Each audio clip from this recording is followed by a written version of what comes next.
thought he was my forever. When I met Daniel, it felt like destiny had finally smiled at me. He was charming, attentive, and made me feel like the most important woman in the world. From the very first date, he had this way of making me laugh until my sides hurt, of looking at me like I was the only person in the room. After only 3 months, he whispered words I never thought I'd hear so soon. "You're the one I've been waiting for." And I believed him with all my heart. The early days were magical. He sent me good morning texts. Before I even opened my eyes, he left little notes in my bag, reminding me I was loved. He surprised me with roses after long days at work and cooked dinner just to watch me smile across the table.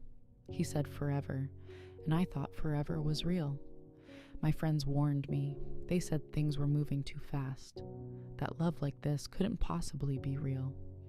But when you're wrapped up in that kind of passion, you don't listen.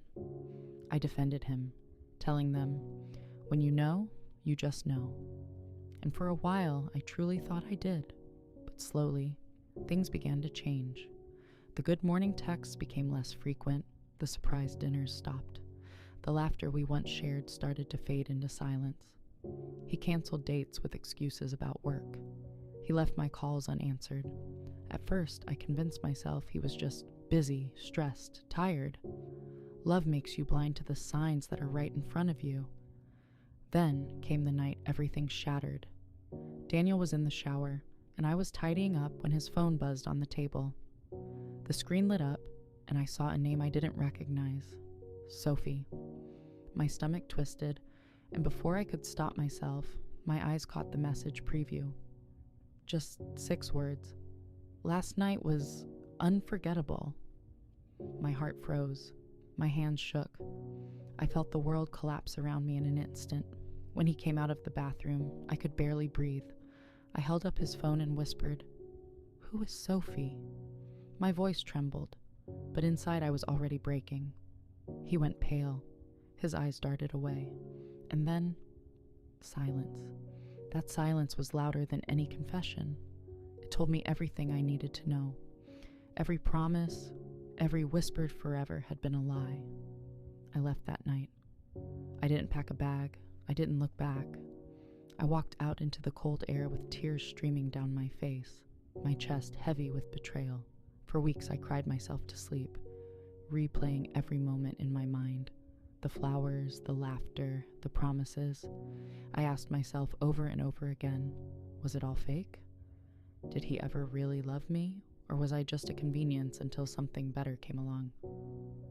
The nights were the hardest, lying in bed alone, staring at the ceiling, wondering why I wasn't enough, wondering what Sophie had that I didn't. My heart screamed for answers, but none came. Friends tried to comfort me, telling me he didn't deserve me, that I was better off. But when your heart has been betrayed, no amount of kind words can erase the pain right away. Slowly, though, something changed. Each morning, the tears came less often. Each day, the pain became a little easier to bear. I started going for walks, letting the sun hit my face. I picked up old hobbies I had forgotten about. And piece by piece, I began to find myself again. One evening, I looked in the mirror and realized I was no longer the broken woman who had left Daniel's apartment in tears. I was stronger, wiser, and more determined than ever not to let betrayal define me. I learned that love should never come with lies. Love should never make you question your worth. Daniel taught me that not every promise is meant to be kept, but he also gave me an unexpected gift. He showed me that heartbreak can be the beginning of healing, that sometimes you have to lose someone else to truly find yourself. Love can be beautiful, but love without trust is nothing but an illusion. If you've ever been betrayed by someone you loved, know this: you're not alone. Your story, like mine, can be the start of something stronger.